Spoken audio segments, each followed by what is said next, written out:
of attention. How will the Prospector area be included under your leadership? And many of us in the Prospector area feel that we are like the city's bastard stepchild. So that was question number one. The question number two was, thank you. In a resort town like us, we face, as small business owners or large business owners, I think the common denominator we all face as a problem is employment issues. And I understand that immigration is a hot topic right now, but a lot of people that are not legally documented are the backbone of our resort community. What is your stance on supporting the workforce that basically drives our five-star, five-diamond resort economy? And immigration issues aside, what's your stance on keeping those existing park guides that are not legally documented happily employed and in decent housing here? Thank you. Wow. Thanks for some easy starters. Yeah. As far as, I'll start out with the business side of things because I have a little bit of experience with that. And what I would recommend to the prospect business owners is a model of what we did with the downtown businesses. I think it was really tricky for us because we weren't on the same page. So when we went to the city, we would have different people asking for different things, and so there was no real unified approach. And so it was difficult to get the support we wanted because we weren't clearly communicating that. So I know you recently hired Allison Butts, who also has a great amount of experience with this, and I'm hoping she'll take some of the tricks she learned working with us up on the Downtown Business Alliance and work with you guys getting together some position statements, really deciding what you want to look like. That's the important first step, is deciding what you want the district to look like, and then get with the city and tell us how we can help you to be there. So I'm going to lob that back to you with a little bit of homework that I think the city would like to see all of our underutilized areas developed and expanded, and I think redevelopment is a great opportunity. We've evolved as a town, and we have some areas that we've learned more what we want them to look like in the future, and I think it's a good opportunity to move towards that. So I think Bonanza Park, our belief is that that will trigger growth in surrounding areas, and we will hope that that will encourage growth in Prospector, and we're planning for that to some degree.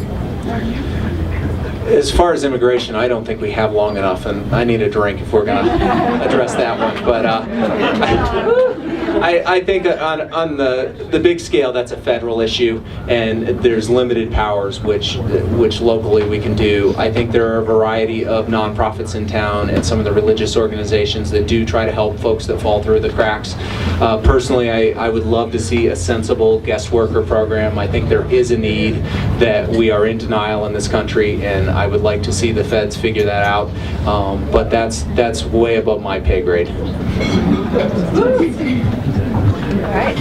You know, one of the real keys to attracting non-retail business to this area is some serious broadband connectivity, which we don't have. What's the plan? Any? This is one the city's been discussing, and it's a hard one to get our arms around because we're getting a lot of different information.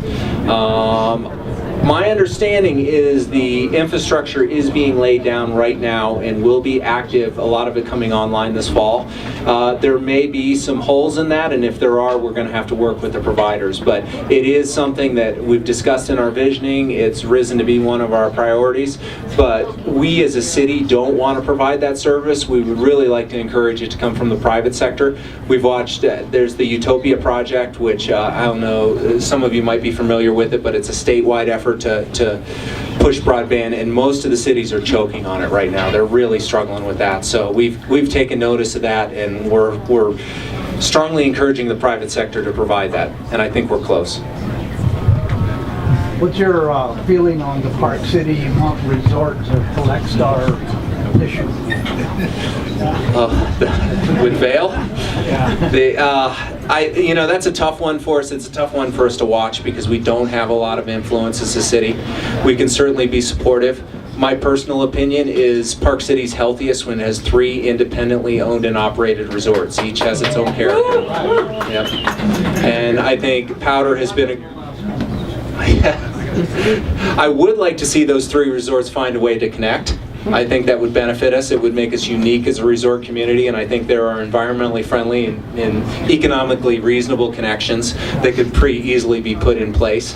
As far as the Vail Park City legal scrum right now, we don't have a dog in that fight. That's really that's a private dispute. So all we can do is be prepared to pick up the pieces if it gets ugly, and we can encourage both sides to come to a reasonable and expedient solution. That's a tough one because I think, like I said, Jack and I are friends, and we agree on a lot of our goals for the city, and that's why I think it comes down to a little bit more personality and leadership. I think one area that we may differ a little bit is I think I take a broader view of the community. I'm really viewing. Park City itself is very small. Our boundaries are very small, our population's very small, but I think most of our efforts need to reach out into the county and reach out into the region, and I think that's an area where I probably push for harder than Jack. We'll have to wait and see the debates, and I might be more enlightened at the end of those where our differences are too. I have a question. Funny? When do we leave? It's funny. I've never had rumors about me, so I guess you've arrived on some level when you start hearing rumors about yourself. But yeah, there's been some talk that I am not committed to Park City, and I will be leaving town shortly, particularly if I lose this, and that's just nonsense. There's nothing to that. I've been here 20 years. This is my home. Thea and I own and operate the largest pile of bricks in the downtown. I don't know how we'll ever extricate ourselves from that, and I made a conscious decision to get involved in my community, and I've enjoyed the involvement, and I've offered to step up and take a leadership role, but I'm here for the long haul. All right. Yeah.